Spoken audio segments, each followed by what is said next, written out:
Lo que rechazas de tus padres, te lo quedas. Lo que tú integras con compasión, te libera. La verdadera libertad no es alejarse, sino es mirar el dolor de tus padres con mucha madurez para dejar de repetirlo. Esto nos recuerda que muchas veces decidimos culpar o tomar distancia de cualquiera de nuestros padres, y eso hace que inconscientemente carguemos los bloqueos de ellos en nuestro cuerpo y también en cualquier relación futura que nosotros tengamos. Este es uno de los conceptos y reflexiones que hemos visto en la última lectura de nuestro libro Este dolor no es mío de Mark Wall. Además, también repasamos en la última lectura cómo culpar a cualquiera de nuestros padres a la larga, con el tiempo, lo único que hace es estancar nuestra salud. Y también sabotear cualquier relación futura que tengamos. Y aquí no solamente hablamos de estancar relaciones de pareja, sino relaciones de trabajo, de socios, de negocios, inclusive de amigos. Porque finalmente nosotros terminamos proyectando en los otros, en las otras relaciones que tengamos, lo que no hemos resuelto en la relación con nuestros padres. Y ese distanciamiento o a veces frialdad que nos muestran ellos, tenemos que ser muy conscientes que no es nada personal. Cada uno de nuestros padres trae sus propios traumas, traumas que ellos no han podido procesar. Y es importante que nosotros los veamos siempre con una mirada de compasión, de comprensión. Entender que soltar esa carga para ellos no es algo que van a realizar de la noche a la mañana, ni tampoco es necesario que nosotros esperemos que ellos cambien. Que nosotros soltemos esa carga, ese distanciamiento, esa frialdad ante ellos, va a hacer que dejemos en el pasado algo que no nos pertenece. Esto es muy importante tomarlo en cuenta, sobre todo porque nos permite caminar libres por la vida.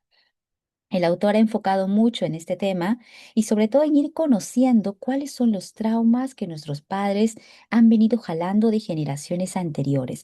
Recordemos que el libro nos habla de 3 generaciones atrás. Y es por esto que hemos desarrollado hace unos días, a modo de ejercicio, un mapa genealógico en el cual estamos evaluando 3 generaciones, las de nuestros 4 abuelos, que es la primera generación, la segunda generación, que es la de nuestros padres, o tíos también, y la tercera generación, pues que es la nuestra en época actual, y también con la de nuestros hermanos o descendientes que ellos vayan teniendo. En este ejercicio que ya hemos venido realizando hace algunos días, estamos construyendo este mapa familiar. Y como les comentaba, hay varios puntos que es importante ir tomando nota para que en este mapa genealógico no solamente esté lleno de nombres, sino también de fechas, de traumas, de bloqueos que se han ido suscitando. La finalidad de este ejercicio es que nosotros podamos reconocer qué es lo que se está repitiendo, qué es lo que inconscientemente venimos repitiendo de nuestros antepasados. ¿Para qué? Para poder en este nivel de nuestra vida poder sanarlo, poder curarlo y dejar de culpar a nuestros padres o a nuestros ancestros por cosas que quizás nosotros hemos guardado algún resentimiento. Es por esto que yo les brindé una serie de preguntas aparte de estas plantillas para que ustedes vayan resolviendo y haciendo un trabajo de investigación. Sí, como si cuando estábamos en el colegio y nos encargaban algún trabajo en la escuela, de igual forma.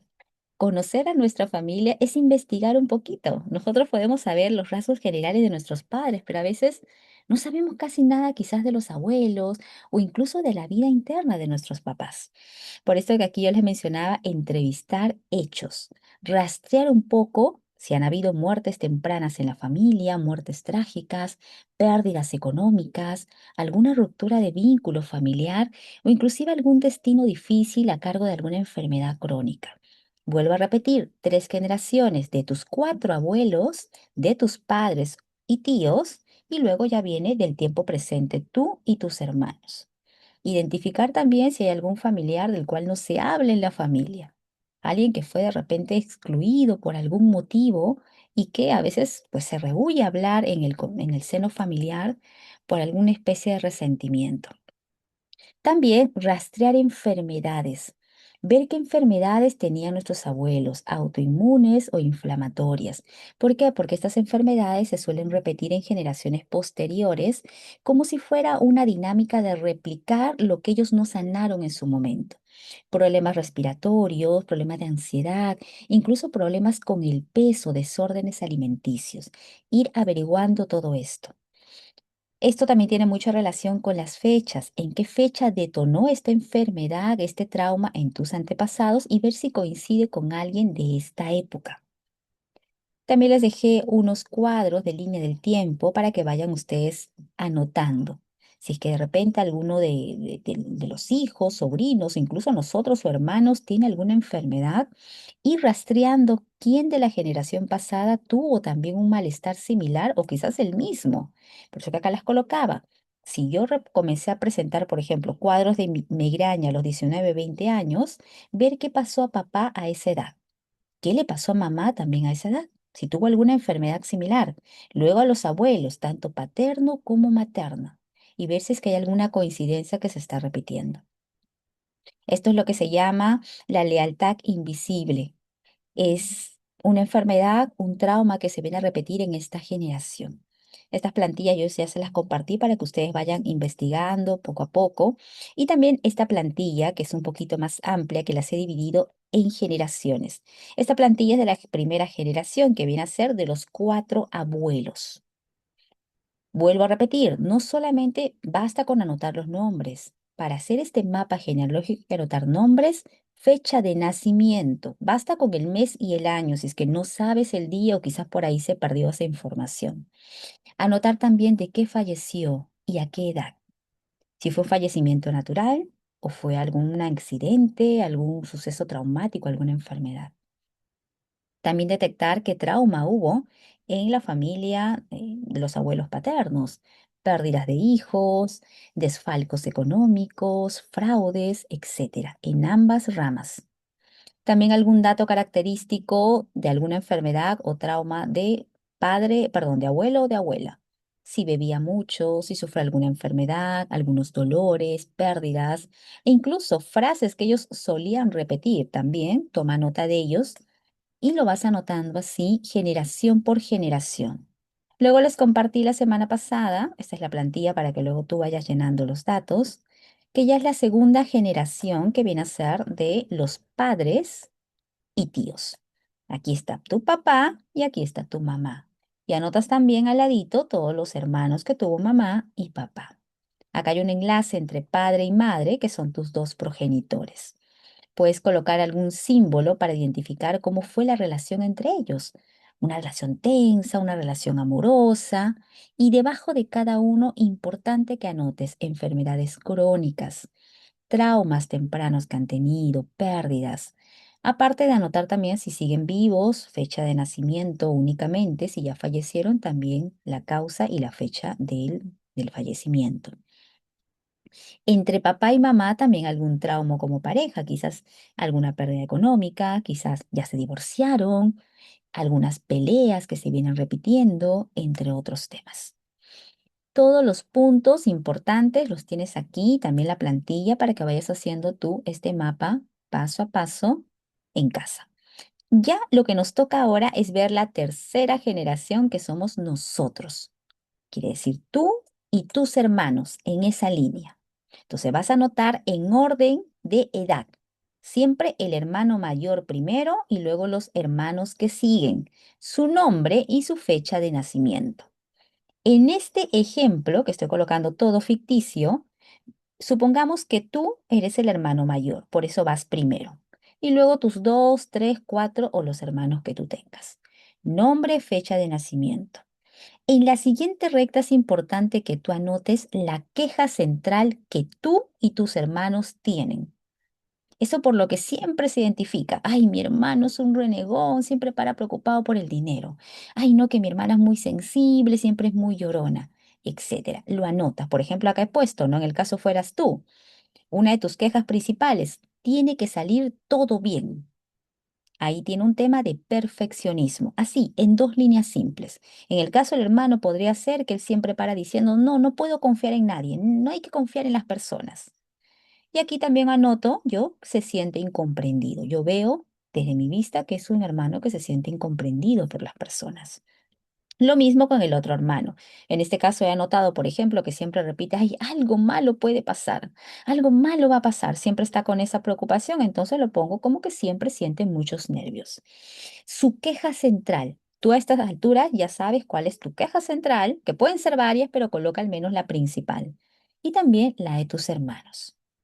Como segunda línea, anota enfermedades físicas o mentales, tuyas y de tus hermanos. Por ejemplo, poniendo uno de las líneas, en este caso fueras tú, colocas migrañas, problemas estomacales. Otro tema de trauma, miedo a la oscuridad y a los espacios cerrados.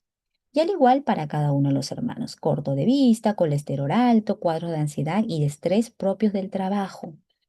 Asma, alergias, ansiedad con la comida, poco control de emociones. Como verás, muy breve y conciso. Importante también que de estas enfermedades o traumas tú anotes cuándo iniciaron, tanto los tuyos como los de tus hermanos. Puede ser tus hermanos inició en la época escolar y luego ya cuando empezó a trabajar a los veintitantos años. Ah, esto fue en el caso de mi hermana, por ejemplo, desde que era una niña y luego los otros problemas en la adolescencia. Igual en tu caso. Si tienes la edad exacta, pues mucho mejor. Y acá he puesto una línea en verdecito punteada, que esto es para hermanos fuera del seno nuclear. Puede ser un medio hermano, que quizás ya Tengo tú sepas de escuchar él, o que, inclusive puede ser ¿eh? un hermano que, que ya tengas tu relación desde que era niño, ¿no? Pero esto es para medios hermanos, que esta línea viene desde la recta que puede ser mamá o papá, que es el cuadro anterior. Igual anotas el nombre de ese medio hermano o medios hermanos y la fecha de nacimiento. Le colocas ahí abajito medio hermano. Yo lo he colocado como un simbolito, por ejemplo, un simbolito de fuego, de rayito, quiere decir que la relación es un poco tensa entre este medio hermano y los otros hermanos. Si fuera lo contrario, colocas un corazoncito. Y también colocas, en el caso que lo sepas, si no, pues lo investigas un poco, algún trauma de ese medio hermano. Depresión, alergias, resfriados, etcétera.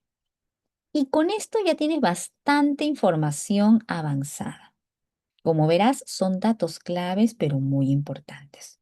El día de mañana vamos a ver una vista general de estas tres generaciones. Ve completándolas a tu ritmo. Esto es mucho de preguntar a los abuelos, a los padres, a los tíos, a los hermanos, pero es importante para luego unir los cabos, si es que hay algún patrón que se está repitiendo a nivel emocional o a nivel físico. Y con esto vamos a ingresar directamente a nuestra lectura del libro donde nos quedamos en la última lectura que fue la semana pasada. Mi recomendación de siempre es que tengas a la mano una libreta de notas, tu bullet de lectura. ¿Por qué? Porque siempre el autor nos está presentando palabras, términos nuevos. Recordemos que el autor, Mark Walling, es psicólogo, entonces usa términos médicos, términos científicos que a veces nosotros no conocemos porque no es de nuestro vocabulario diario. Y para que no te quedes con la duda de qué significará, de qué está hablando, anótalas y luego investigas, buscas en Google qué significa esa palabra, ese término. Y eso te da pie también a que tú vayas investigando si es que hay algún otro autor que también habla del tema y ampliando un poco más el conocimiento. De igual forma, si es que hay alguna cita que llame tu atención, anótala siempre incluyendo el número de la página. Además, también reflexiones que vayan surgiendo en el camino. Estamos en el capítulo número, si no me, no, en el capítulo número 5 si no me equivoco. Voy a ir línea más atrás porque este capítulo lo hemos empezado hace poco, la semana pasada. Estamos en el capítulo, vamos a revisar, capítulo 4 capítulo 5. Y en este capítulo 5 el autor nos está hablando de cómo hay cuatro interrupciones que se relacionan con nuestros padres o con miembros de nuestro sistema familiar. Ya hemos repasado la primera, que es, te has fusionado con los sentimientos, conductas o experiencias de tu padre o madre. La segunda pregunta es si has criticado, has culpado o rechazado a alguno de tus progenitores o has cortado toda relación con él. Y la tercera, que es la que nos toca leer el día de hoy, se titula así.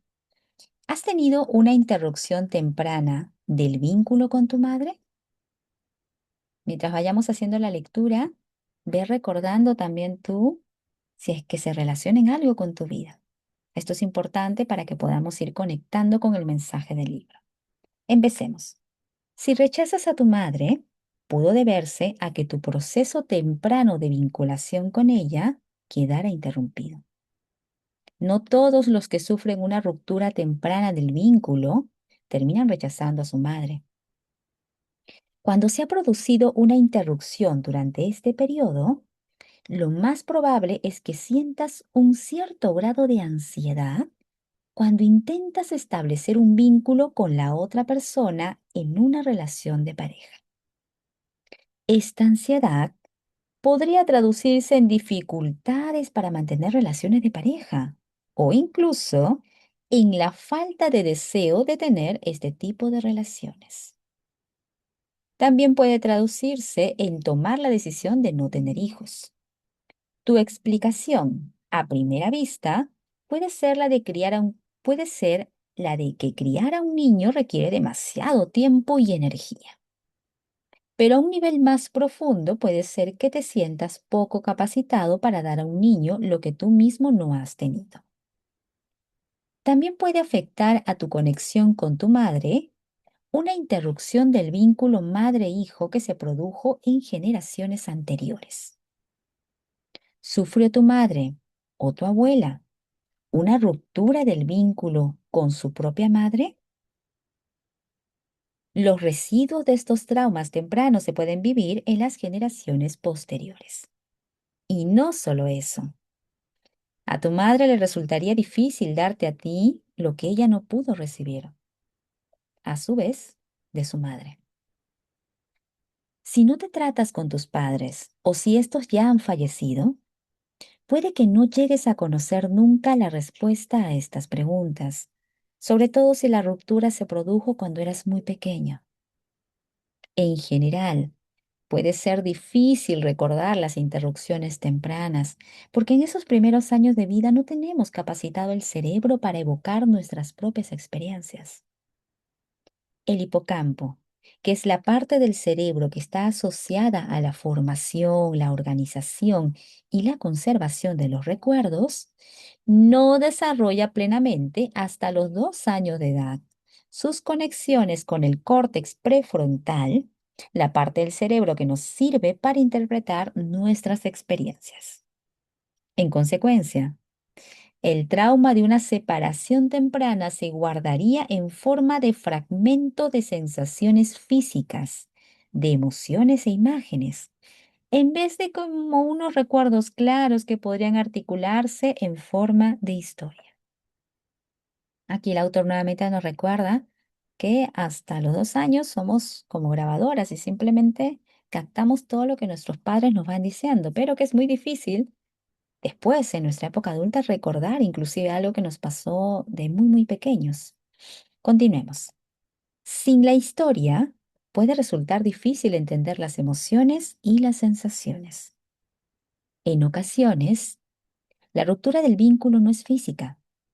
Lo que sentimos a veces es más bien una ruptura de energía con nuestra madre.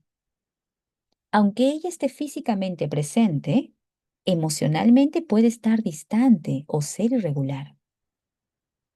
La presencia y la regularidad que establece una madre durante los primeros años de vida es fundamental para el desarrollo psicológico del niño y para su bienestar emocional. El psicoanalista Hein Koh dice que el brillo de los ojos de una madre cuando ésta mira a su hijo pequeño es el vehículo por, por el cual el niño se siente reafirmado y valorado y puede empezar a desarrollarse de manera sana. Aquí hay algunas preguntas que el autor nos recomienda para buscar la interrupción de un vínculo. Voy a ir leyéndolas y tú ve tomando nota de algunas respuestas o en estos momentos mentalmente ir también respondiendo. ¿Pasó algo traumático cuando tu madre estaba embarazada de ti? ¿Tuvo mucha ansiedad, depresión o estrés? ¿Tuvieron dificultades tus padres en su relación de pareja durante el embarazo? ¿Naciste con un parto difícil o naciste prematuro? ¿Tuvo tu madre depresión postparto? ¿Te separaron de tu madre poco después de nacer? ¿Te dieron en adopción? ¿Tuviste un trauma o una separación de tu madre durante tus 3 primeros años de vida? ¿Estuvo tu madre ingresada en un hospital o lo estuviste tú y tuviste que estar separado de ella? Puede ser que estuvieses en una incubadora, o que te operaran de amígdalas o de alguna otra cosa, o que tu madre tuviera que operarse o sufriera complicaciones en un embarazo, etcétera. ¿Sufrió tu madre un trauma o agitaciones emocionales durante tus primeros 3 años de vida? ¿Perdió tu madre un hijo que esperaba o ya nacido antes de que nacieras tú? ¿Tuvo que dedicar su atención tu madre a un trauma relacionado con alguno de tus hermanos? Aborto, hijo nacido muerto, muerte posterior, emergencia de salud, etcétera. Si hemos sufrido una ruptura temprana del vínculo con nuestra madre, quizá tengamos que recopilar algunas pistas que se desprenden de la historia de nuestra madre, así como de la nuestra propia. Tenemos que volver la vista atrás y preguntarnos, ¿pasó a mi madre algo traumático que le afectó a la capacidad de estar atenta conmigo? ¿Mi madre estaba presente o estaba preocupada por otras cosas? ¿Había alguna desconexión en el modo en el que ella me tocaba, me miraba, en el tono de su voz cuando me hablaba? ¿Tengo dificultades para estrechar vínculos en mis relaciones de pareja? ¿Me cierro, me retiro o me distancio para estar encerrado en mí mismo? Todas estas preguntas te recomiendo haciendo una pausa que también te las realices en un momento estando a solas. Estas preguntas están en la página 63 del libro virtual. Recuerda que si tienes el libro físico como yo, esto está unas páginas más adelante. Ponle un post-it, haz ahí una notita para que luego puedas tener la tranquilidad de revisarlas en casa. En el libro están en la página 85. Continuemos. Ahora vamos a leer, la autora nos va a contar la historia de Susan, el autor. Susan, madre de 2 hijos de 32 años de edad, temblaba solo de pensar en tener un contacto físico estrecho con su madre. Que ella recordara, nunca le había gustado que ella la abrazara. Susan me reveló también que su marido y ella no tenían relaciones de afecto físico. Los abrazos te quitan energía, decía ella. Cuando Susan tenía 9 meses, había pasado 2 semanas sola en el hospital, con pulmonía. Su madre se había quedado en casa para cuidar de los otros hermanos. Desde aquel momento, Susana había empezado a retraerse inconscientemente. Al rechazar el afecto de su madre, Susan no hacía más que protegerse de la posibilidad de que volvieran a dejarla sola y a hacerle daño. El simple hecho de identificar la raíz de su repulsión hacia su madre fue crucial. A partir de entonces, Susan pudo restaurar el vínculo que se había roto entre las dos. El niño que ha vivido la interrupción de un vínculo puede vacilar cuando ha llegado el momento de restablecer la conexión con la madre. El modo en que se restaura esta conexión puede establecer un modelo por el que se regirán la formación de vínculos y las separaciones en las relaciones de pareja futuras. Si la madre y el hijo no restablecen su conexión de manera plena, el hijo puede tener indecisiones a la hora de establecer vínculos con una pareja en su vida posterior. Si el vínculo no se restablece, puede producirse una falta de cercanía inexplicable que oscurece las relaciones cotidianas. Según el psicólogo David Chamberlain, la intimidad y la amistad verdadera parecen inalcanzables. Cuando somos muy pequeños, vemos en nuestra madre a nuestro mundo. Si se nos separa de ella, lo sentimos como una separación del mundo. Una separación temprana puede generar vivencias de vacío y de desencuentro, sentimientos de desesperación y de desconsuelo, la creencia de que hay algo malo en nosotros o en la vida en general. Como somos demasiado pequeños para procesar el trauma, tenemos sentimientos, creencias y sensaciones corporales que perviven en nuestro interior sin estar asociados al relato que las conecta con el pasado. Son estas experiencias las que nos infunden las muchas heridas, desilusiones y desencuentros que nos encontramos a lo largo de la vida. Los recuerdos negativos de la infancia. Muchos de nosotros no sabemos ver más allá de las imágenes dolorosas de nuestra infancia y no somos capaces de recordar las cosas positivas que nos pasaron. Siendo niños pequeños, vivimos momentos de tranquilidad y de inquietud. Sin embargo, los momentos de tranquilidad, los recuerdos de estar en los brazos de nuestra madre mientras nos daba de comer, mientras nos limpia o nos mece para dormirnos, esos recuerdos suelen estar bloqueados y no salen a la superficie. Parece más bien que solo somos capaces de evocar los recuerdos dolorosos de no haber obtenido lo que deseábamos, de no haber recibido el amor suficiente. Esto tiene sus motivos. Cuando de niños veíamos en peligro nuestra seguridad o nuestra integridad, nuestros cuerpos reaccionaban erigiéndose defensas. Estas defensas inconscientes se convirtieron después en nuestra reacción primaria y nos orientaban la atención hacia lo que era difícil o inquietante, en vez de ser conscientes de lo que era tranquilizador. Es como si nuestros recuerdos positivos vivieran al otro lado de un muro, cerca de nosotros, pero fuera de nuestro alcance. Como solo podemos residir a un lado del muro, nos llegamos a creer que nunca nos pasó nada bueno. Es como si hubiésemos reescrito la historia conservando únicamente los recuerdos que confirman nuestra estructura defensiva primitiva. Unas defensas que nos han acompañado tanto tiempo que ya forman parte de nosotros. Bajo las barricadas inconscientes que hemos levantado, yace el deseo profundo de que nos quieran nuestros padres.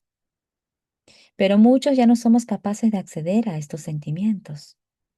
Pues, si evocásemos los momentos de ternura y de amor que pasamos con nuestros padres, nos sentiríamos vulnerables y en peligro de volver a hacernos daño. Por eso bloqueamos precisamente los recuerdos que podrían aportarnos la curación. Los biólogos evolutivos confirman esta premisa.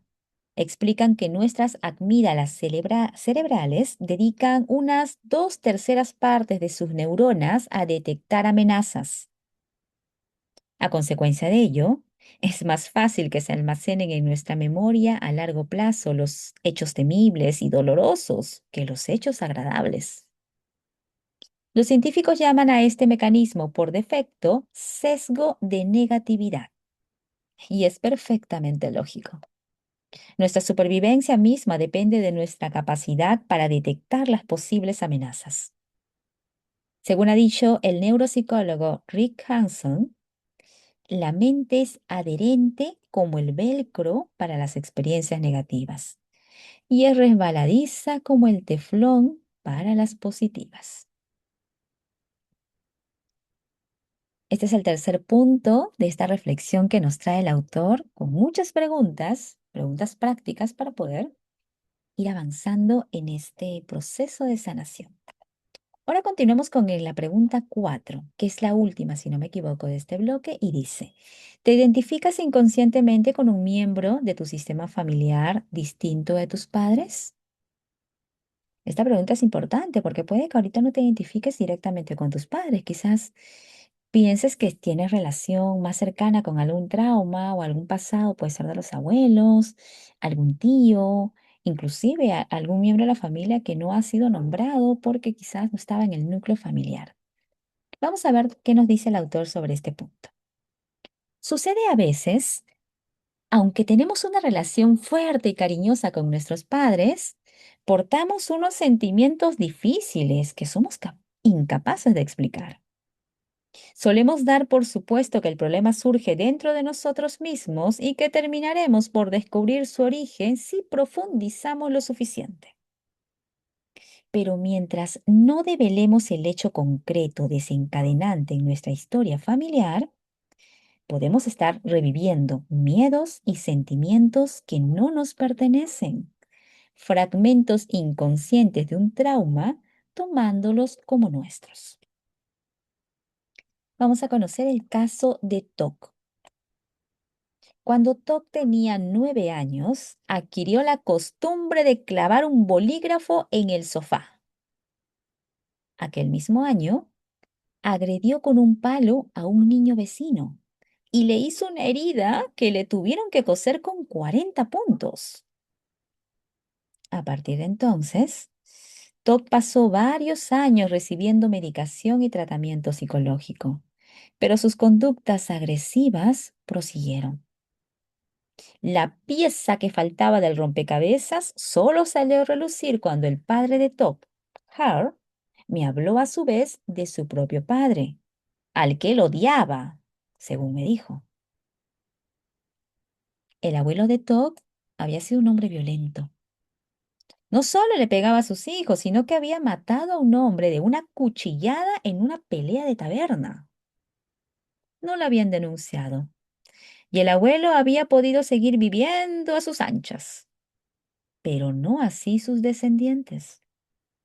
Su nieto Todd había heredado sin saberlo unos sentimientos violentos que no eran suyos. Mantenía una conexión inconsciente con su abuelo, una conexión que habría quedado oculta si no hubiera sido porque el padre de Todd había investigado el pasado de la familia. En una sesión de trabajo, Hare, el padre de Todd, me reveló que el padre de su padre, también había matado a un hombre. Y en la generación anterior a su bisabuelo y a varios otros miembros de su familia, los habían matado los sicarios de un terrateniente del pueblo vecino. Empezaba a apreciarse una pauta repetitiva. Hare empezó a ver que su padre no había sido más que un engranaje en la maquinaria de toda la violencia familiar. Con esta visión más amplia, Hare sintió solidaridad hacia su padre, quizá por primera vez en su vida. Me dijo que él desearía que su padre viviera para poder hablar con él de la historia familiar. Hare volvió a su casa y contó todo lo que sabía a su hijo Top, que lo escuchó con atención. Ambos comprendían de manera intuitiva que al contarse y escuchar aquel relato, habría algo que quedaría por fin en paz. Y resultó ser así. Hare me llamó 5 meses más tarde y me dijo que Top ya no tomaba medicación y que no tenía conductas violentas. Si te has identificado con alguna persona de tu sistema familiar, lo más probable es que no seas consciente de ello. Las identificaciones son inconscientes y es muy difícil que establezcas la relación por ti mismo. Jesse y Gretchen, cuyos casos pudiste leer en las primeras páginas de este libro, también estaban identificados con miembros de sus sistemas familiares. Y lo mismo le pasaba a Megan. Vamos a leer el caso de Megan. Megan se casó con Dean a los 19 años, pensando que seguirían juntos toda la vida. Pero un día, cuando Megan tenía 25 años, miró a su marido, que estaba sentado con ella en la mesa de la cocina, y tuvo una sensación de insensibilidad. Había dejado de querer a Dean. Megan pidió el divorcio a las pocas semanas, pero comprendió que aquella pérdida repentina de amor hacia Dean parecía aberrante y decidió buscar ayuda. Yo sospeché que había una historia familiar que a Megan se le escapaba y empezamos a investigar juntos. Fue una decisión afortunada. Aunque Megan no había entendido la relación, esta era bien visible. Cuando la abuela de Megan tenía solo 25 años, su marido, el amor de su vida, que era pescador, había muerto ahogado en el mar. La abuela había criado sola a la madre de Megan y no se había vuelto a casar. La muerte repentina de su marido había sido la gran tragedia de la familia. Era un relato tan conocido para Megan que ésta ni siquiera se había planteado el efecto que podía tener esa historia sobre ella. Cuando comprendió que estaba reviviendo la historia de su abuela, su soledad repentina, la pérdida profunda y la insensibilidad, Megan empezó a hacer gestos con la cara y con los ojos. Le dejé un tiempo necesario para que ella fuera asimilando la idea. Al cabo de un rato, ella se puso a jadear. A los pocos minutos se le tranquilizó la respiración. Estaba ordenando las piezas del rompecabezas. Me dijo, tengo una sensación extraña de esperanza. Tengo que decírselo a Dean. Me llamó días más tarde y me contó que algo estaba cambiando dentro de ella y que estaba recuperando el amor hacia Dean. Esto es tan importante que merece la pena repetirlo. No todas las conductas que expresamos surgen en realidad de dentro de nosotros. Es fácil que pertenezcan a miembros de nuestra familia que nos precedieron. Puede que no hagamos más que portar los sentimientos de ellos y compartirlos. A estos los llamamos sentimientos de identificación.